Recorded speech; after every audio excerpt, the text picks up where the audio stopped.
Good morning all of you. कैसे हैं आप सभी का हार्दिक स्वागत है इस वीडियो में। तो इस वीडियो में आज हम डिस्कस करने वाले हैं आरआरबी पीओ इंटरव्यू के टाइम पे जो हमारा डॉक्यूमेंट वेरिफिकेशन होता है उसमें किस किस डॉक्यूमेंट की हमें नीड रहती है, क्योंकि इंटरव्यू देने से पहले वो सभी डॉक्यूमेंट्स को वेरीफाई करेंगे, चेक करेंगे कि वो सभी सही हैं, हमारे पास अवेलेबल है कि नहीं है।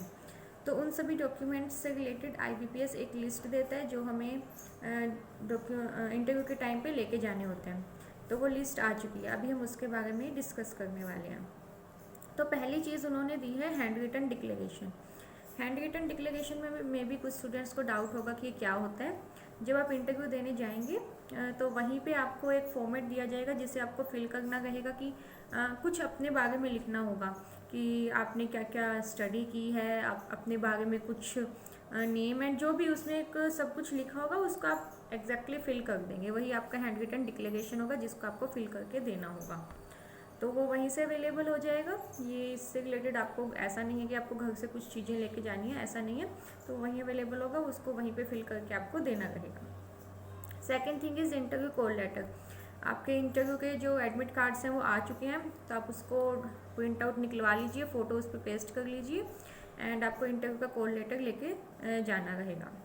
Third cheese is application print out. जब आपने आरआरबी का फॉर्म फिल किया था तो एक एप्लीकेशन आपका डाउनलोड हुआ होगा, तो कुछ स्टूडेंट्स के पास वो होगा, कुछ ने वो नहीं रखा होगा। तो चिंता की कोई बात नहीं है, आईबीपीएस एक लिंक शेयर कर देगा जिससे कि आप अपना एप्लीकेशन प्रिंट आउट है वो डाउनलोड कर पाएंगे, तो आप वो वहाँ से कर सकते हैं। तो ऐसा नहीं है कि अगर किसी ने उस टाइम पे नहीं किया तो आपको प्रॉब्लम आएगी, कुछ ऐसा नहीं है। आईबीपीएस लिंक देगा तो आप अपना वहाँ से एप्लीकेशन प्रिंट आउट को डाउनलोड कर लीजिएगा। Fourth thing is ID. कोई भी अपनी एक आईडी लेके जाइएगा, Aadhaar card, PAN card, voter ID या कुछ भी। मैं तो सजेस्ट करूँगी आप आधार कार्ड ही लेके जाइए। तो उसको लेके जाइएगा ओरिजिनल विद फोटोकॉपी। फोटोकॉपी तो जो भी अभी ओरिजिनल आप लेके, ओरिजिनल डॉक्यूमेंट्स के साथ साथ फोटोकॉपी तो लेके जानी ही है।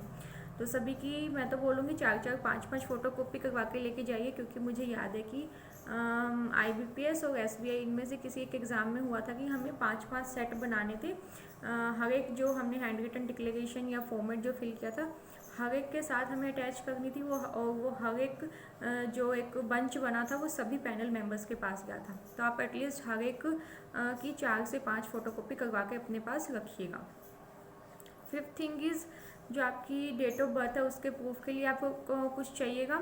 तो उसके लिए आप 10th की मार्कशीट, वो बिल्कुल अगर उसके ऊपर डेट मेंशन है तो वो चलेगी, या फिर आधार कार्ड भी आपका उधर एप्लीकेबल हो जाएगा, उसमें ऐसी भी कोई प्रॉब्लम नहीं है।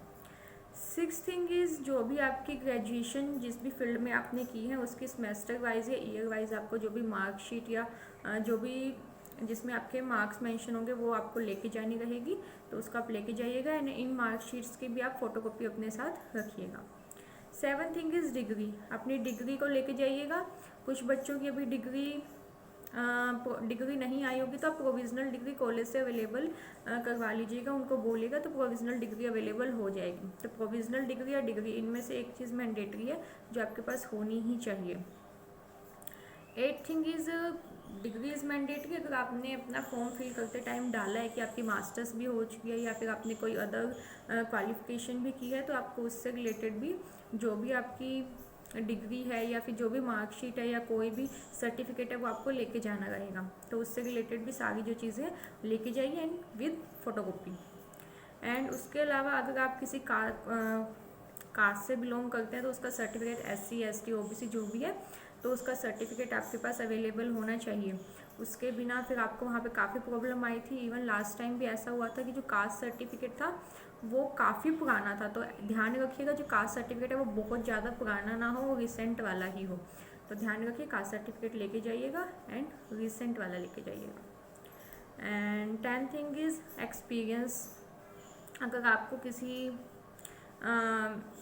अलग से कोई एक्सपीरियंस है किसी चीज़ का, अगर आपने कोई क्वालिफ़िकेशन की है, किसी फील्ड में आप अच्छे हैं या फिर किसी स्पोर्ट में आप अच्छे हैं तो उससे रिलेटेड आपके पास कोई सर्टिफिकेट होगा तो आप उसको भी बिल्कुल लेके जाइए। आप अपने जो भी डिक्लेरेशन या बायोडाटा फॉर्म आपसे फिल करवाएंगे उसमें डालिए, वो आपके इंटरव्यू पे बहुत अच्छा एक इफेक्ट डालेगा। एंड लेकिन उसका सर्टिफिकेट आपके पास होना चाहिए, उसकी नॉलेज अच्छे से आपको होनी चाहिए। And next thing is NOC। अगर आप पहले से किसी भी पब्लिक सेक्टर बैंक में या पब्लिक सर्विस में यूनिट में काम कर रहे हैं तो आपके पास उसकी एनओसी होनी चाहिए, नो ऑब्जेक्शन सर्टिफिकेट। अगर वो नहीं होगा तो आपको प्रॉब्लम आएगी ही, तो वो आप पहले से बनवा लीजिएगा। ऐसा ना हो कि एंड मोमेंट पे आपको फिर कोई प्रॉब्लम फेस करनी पड़े। एंड ये सभी डॉक्यूमेंट्स आप अपने इंटरव्यू डे पे अच्छे से मैनेज करके लेके जाइए। जिस सीरीज़ में उन्होंने दिए उसी सीरीज़ में अपनी फाइल में लगाइएगा एंड विद फोटोकॉपी हर एक जो भी आप डॉक्यूमेंट लगाएंगे उसके पीछे रखिएगा ताकि वो देखते जाएं एंड वेरीफाई करते जाएं। एंड कई बार क्या होता है कि हमारे डॉक्यूमेंट्स में कोई छोटी छोटी मिस्टेक्स हो जाती हैं। जैसे कि मुझे याद है मेरा IBPS का इंटरव्यू हुआ था, तो जो मेरे फादर के नेम में प्रॉब्लम आई थी कि जो मेरे जो अदर सर्टिफिकेट्स है उसमें कहीं पे भी सरनेम मेंशन नहीं है, लेकिन जो मेरा आधार कार्ड है उसमें जो मेरे फादर है उनका सरनेम मेंशन था। तो मेरे को प्रॉब्लम आई क्योंकि वो थोड़ा सा वेरी कर रहा था, तो मेरे को एफिडेविट बनवाना पड़ा। तो अगर ऐसी कोई भी प्रॉब्लम आती है तो आप बिल्कुल पैनिक होने की नीड नहीं है, कुछ भी नहीं होगा। पास में ही कोई भी नोटरी होगी, आप वहाँ पे जाइए, एफिडेविट बनवा के आइए।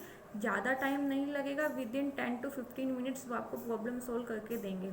एंड इसके अलावा भी अगर आपको कोई भी प्रॉब्लम आती है तो वहाँ पे आप पैनिक मत होइएगा, क्योंकि वहाँ पे जो स्टाफ रहता है जो बहुत हेल्पिंग नेचर का रहता है, वो भी नहीं चाहते कि आपका इंटरव्यू मिस हो या कुछ भी गड़बड़ हो। वो बिल्कुल आपकी हेल्प करेंगे। तो कोई भी चीज़ ऐसी होती है कि आपसे मिस हो गई है या फिर वो प्रॉपर फॉर्मेट में नहीं है, आप कुछ भूल गए हैं या कोई भी डॉक्यूमेंट्स में प्रॉब्लम आ गई है, तो बिल्कुल भी पैनिक मत होइएगा, क्योंकि वो आपका इंटरव्यू डे होगा। छोटी सी चीज़ भी आपका इंटरव्यू ख़राब कर सकती है। तो अपने दिमाग में ये चीज़ फिक्स करके जाइएगा, ठीक है। सब डॉक्यूमेंट्स ठीक है, अगर कोई भी प्रॉब्लम आती है तो वो सॉल्व हो ही जाएगी। अगर आपसे सोल्व नहीं होती है तो वहाँ पे स्टाफ अवेलेबल है, वो कुछ ना कुछ करके चीज़ें मैनेज कर देंगे एंड आपका इंटरव्यू तो होगा ही। तो बिल्कुल भी पैनिक होने की नीड नहीं है, लेकिन कोशिश कीजिए कि ऐसी प्रॉब्लम आए ही ना, इस सिचुएशन में आप जाएं ही ना। तो जो भी डॉक्यूमेंट्स हैं वो अच्छे से बिल्कुल रख के जाइएगा। एंड अगर आपको कोई प्रॉब्लम है किसी भी डॉक्यूमेंट में तो आप बिल्कुल कमेंट बॉक्स में लिख सकते हैं एंड मैं उसका बिल्कुल रिप्लाई करने का ट्राई करूँगी। And all the best for interview. Thank you so much.